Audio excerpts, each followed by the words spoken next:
नमस्कार दोस्तों, स्वागत करता हूँ आपका अपने YouTube चैनल पर। आज के इस वीडियो में हम ज्योग्राफी के 25 महत्वपूर्ण प्रश्नों को देखेंगे। तो बिना देरी के आइए शुरुआत करते हैं।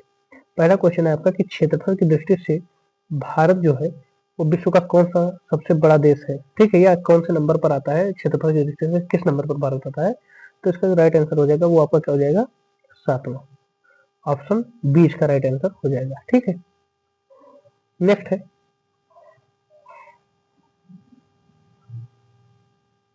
कि भारत की मुख्य भूमि का उत्तरी छोर कौन सा है।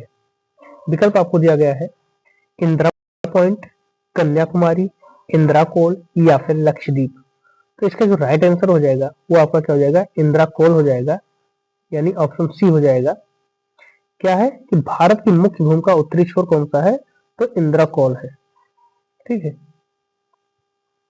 नेक्स्ट है कर्क रेखा भारत के कितने राज्यों से होकर गुजरती है। विकल्प आपको दिया गया है 7, 8, 9 या फिर 10। तो कर्क रेखा जो है वो भारत के कितने राज्यों से होकर गुजरती है, तो 8 राज्यों से होकर गुजरती है। 8 राज्यों से होकर गुजरती है। आपको ध्यान रखना है, होमगार्ड का जो पेपर है उसमें सिर्फ और सिर्फ जीएस आएगा।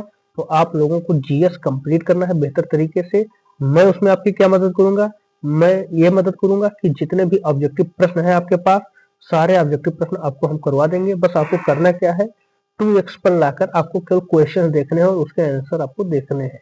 किसी के लेक्चर को सुनना नहीं, आपको बस जितना ज्यादा से ज्यादा प्रैक्टिस करना, प्रैक्टिस हो सके उतना आपको करना है। तो आइए अगले क्वेश्चन पर हम बढ़ते हैं। हिमालय पर्वत श्रेणी का निर्माण किस टेक्टोनिक प्लेटों के सनांदन से हुआ।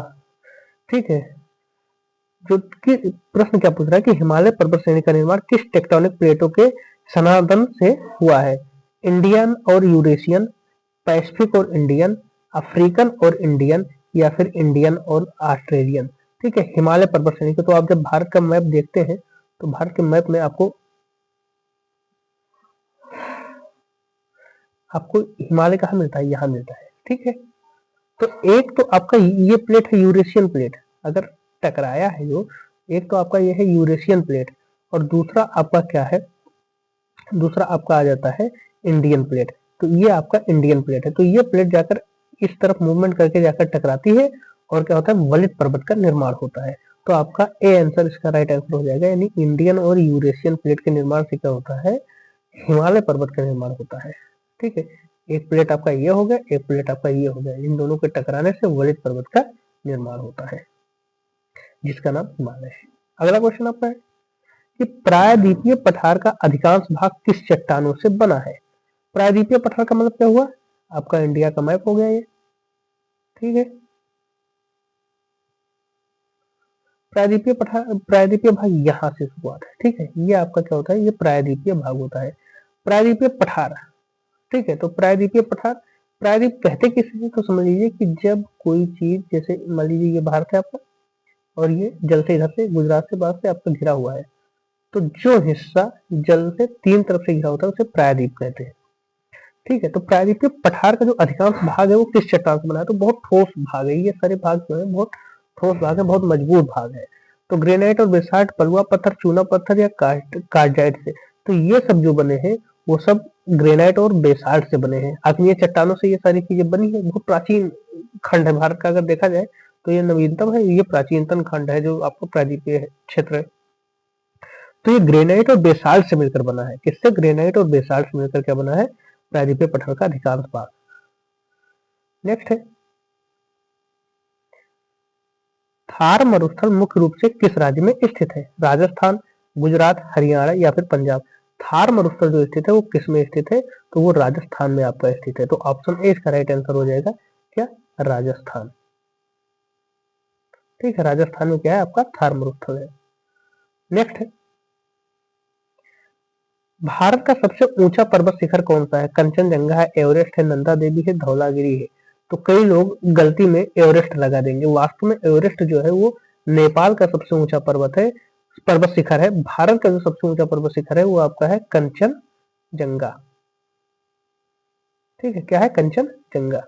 नेक्स्ट है इंडो गंगा मैदान किस नदी घाटी से बने हैं। इंडो गंगा मैदान, ठीक है, किस नदी घाटी से बना है? गंगा ब्रह्मपुत्रा से, गोदावरी से, नर्मदा तापी से, या फिर महानदी से। इंडो गंगा मैदान जो है वो किस नदी घाटी से बना है? तो ये बना है गंगा और ब्रह्मपुत्रा नदी से बना है। ऑप्शन ए इसका राइट आंसर हो जाएगा। ठीक है, बाकी देखिए ये सारे सब दक्षिण में चले जाते हैं, गोदावरी, कृष्णा, नर्मदा तापी, महानदी, ये सब दक्षिण में चले जाते हैं। इंडो गंगा मैदान जो है वो ब्रह्मपुत्र है, अगर कहीं सिंधु है तो उससे भी मिलकर बनता है।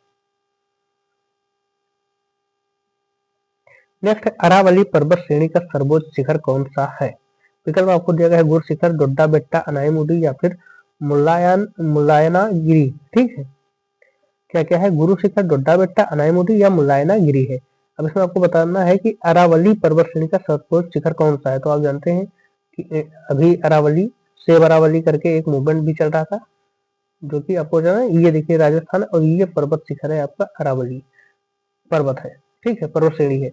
इसकी सबसे ऊंची चोटी है वो गुरु शिखर है। ऑप्शन ए इसका राइट आंसर हो जाएगा। क्या है? गुरु शिखर। और ये कहाँ पड़ता है? राजस्थान में है। नेक्स्ट है, दक्कन का पठार किन दिशाओं में फैला हुआ है? दक्कन का जो पठार है वो किन दिशाओं में फैला है? पूर्व पश्चिम, उत्तर दक्षिण, उत्तर पूर्व, या फिर दक्षिण पश्चिम। तो ये जो, अगर हम दक्कन पठार की बात करें तो दक्कन का पठार कुछ इस तरीके से है। ये आपका भारत हो गया। ठीक है, दक्कन का पठार कैसे है? तो ये आपका इस तरीके से फैला हुआ है। तो ये आपका क्या है? पूर्व से ये क्या है आपका? पूर्व से पश्चिम की ओर फैला है। ठीक है, दक्कन का पठार क्या है? पूर्व से पश्चिम की ओर फैला है। ऑप्शन ए इसका राइट आंसर हो जाएगा। नेक्स्ट है, छोटा नागपुर पठार किस खनिज के लिए प्रसिद्ध है? लौह अयस्क के लिए, कोयला के लिए, बॉक्साइट के लिए, या सभी के लिए? तो इसका जो राइट आंसर हो जाएगा वो ऑप्शन डी हो जाएगा, सभी के लिए प्रसिद्ध है। वहां आपको सब मिल जाएंगे, सभी के लिए। छोटा नागपुर पठार जो है वो सभी के लिए प्रसिद्ध है। पूर्वी घाट और पश्चिमी घाट का संगम स्थल कौन सा है? नीलगिरी, सतपुड़ा, विंध्य, या फिर सह्याद्री। जो पूर्वी घाट और पश्चिमी घाट का जो संगम स्थल है वो आपको कुछ इस तरीके से ऐसे मिलता है यहाँ पर। और ये किस जगह पर है? तो ये आपको मिलेगा नीलगिरी पर्वत श्रृंखला पर। ऑप्शन ए इसका राइट आंसर हो जाएगा। नेक्स्ट है, कोरोमंडल तट किस सागर के किनारे है? बंगाल की खाड़ी के, अरब सागर के, हिंद महासागर के, या फिर मन्नार सागर के? तो कोरोमंडल तट जो है वो बंगाल की खाड़ी के पास है। जैसे उत्तरी सरकार है, ये भी तटी है, उसके पहले आपको कोरोमंडल तट मिल जाएगा। तो ये सब बंगाल की खाड़ी के पास मिलते हैं। ठीक है, तो इसका राइट आंसर क्या हो जाएगा? बंगाल की खाड़ी। ऑप्शन ए इसका राइट आंसर हो जाएगा। नेक्स्ट है, मालाबार तट। जैसे कोरोमंडल आपको पूर्व में मिलता है, मालाबार पश्चिम में मिलता है, लेकिन कहाँ मिलता है? तो मालाबार जो विकल्प दिया गया है, केरल, तमिलनाडु, आंध्र प्रदेश, उड़ीसा, तो उसमें केरल के तट को क्या कहते हैं? मालाबार तट कहते हैं। मालाबार तट किस राज्य में है? केरल राज्य में है। चलिए बढ़ते हैं नेक्स्ट क्वेश्चन की ओर। भारत का सबसे दक्षिणतम बिंदु कौन सा है? अभी सबसे पहला क्वेश्चन था उत्तरतम, अब यहाँ पर सबसे दक्षिणी बिंदु पूछा है। इंदिरा पॉइंट है, रामेश्वरम है, कन्याकुमारी है, लक्षद्वीप है। तो भारत का सबसे दक्षिणतम बिंदु इंदिरा पॉइंट है। ऑप्शन ए इसका राइट आंसर हो जाएगा।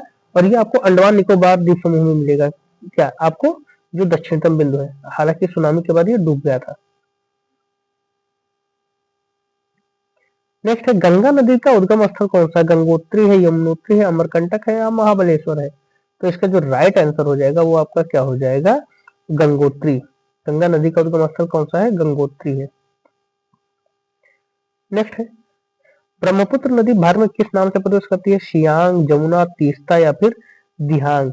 तो जो आपका ब्रह्मपुत्र नदी है भारत में सियांग नाम से प्रवेश करती है। ऑप्शन ए इसका राइट आंसर हो जाएगा, सियांग नाम से प्रवेश करती है।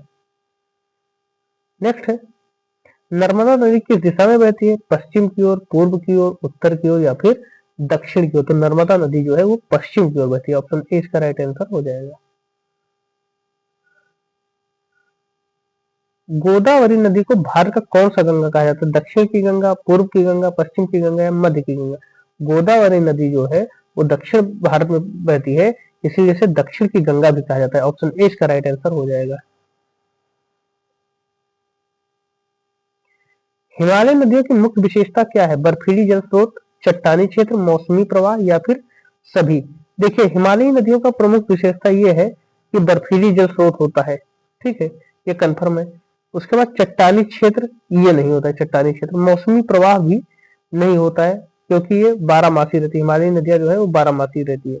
तो इसका ऑप्शन ए हो जाएगा राइट आंसर। सबसे लंबी नदी कौन सी है? सबसे लंबी नदी विकल्प दिया गया है गंगा है, ब्रह्मपुत्र है, यमुना है या फिर गोदावरी है। तो सबसे लंबी नदी क्या है? गंगा। तो भारत में बहने वाली सबसे लंबी नदी गंगा है। अगर हम वैसे बात करें, तुलना कराएं, तो ब्रह्मपुत्र सबसे लंबी नदी है। नेक्स्ट है कावेरी नदी विवाद किन राज्यों के बीच है? कर्नाटक तमिलनाडु, आंध्र तेलंगाना, केरल कर्नाटक या फिर महाराष्ट्र गुजरात। तो इसका राइट आंसर हो जाएगा, वो हो जाएगा ऑप्शन है कर्नाटक और तमिलनाडु के मध्य क्या है? कावेरी नदी विवाद है।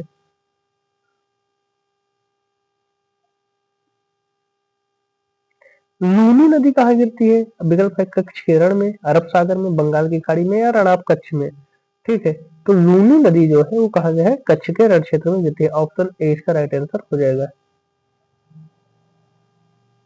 ऑप्शन ए और डी एक ही है। नेक्स्ट है पेन्नार नदी किस पठार को काटती है? विकल्प है आपके पास दक्कन पठार, छोटा नागपुर, मालवा या फिर बुंदेलखंड। पेन्नार नदी जो है वो किसको काटती है? तो ये दक्कन पठार को काटती है। ऑप्शन ए इसका राइट आंसर हो जाएगा। लास्ट क्वेश्चन आज का है, सुबर्ण रेखा नदी किस राज्य से होकर बहती है? विकल्प आपको दिया गया है झारखंड, उड़ीसा, पश्चिम बंगाल, पश्चिम बंगाल या फिर सभी। सुवर्ण रेखा नदी जो है वो इन सभी में बहती है। ऑप्शन डी इसका राइट आंसर हो जाएगा। तो इस तरीके से हम लोग आज 25 क्वेश्चन लेंगे। अगले वीडियो में भी हम ज्योग्राफी के 25 क्वेश्चन लेंगे जो कि महत्वपूर्ण है। होम गार्ड वाले विशेष ध्यान दें कि यहाँ से उनके क्वेश्चन मिल सकते हैं। तो मिलते हैं अगले वीडियो में। धन्यवाद।